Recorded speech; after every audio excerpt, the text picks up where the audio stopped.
হাইডালে মাছের প্রজেক্টগুলো ভেসে গেছে সকাল মাছের খাওয়ার বৃষ্টির কারণে একবারে কয়েকটা আমারটা সহ আরাফাত কাকার মাসুদের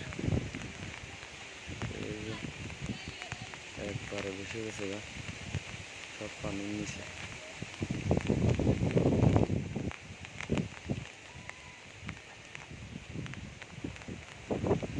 অনেক মাছ চলে গেছে, অনেক মাছ।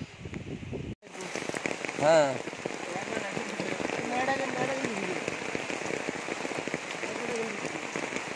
কেনে রাখবো, আর রাখার কোনো বুদ্ধি আছে না, আর রাখার কোনো বুদ্ধি নেই, সব ভাসি গেছে, সব ভাসি গেছে।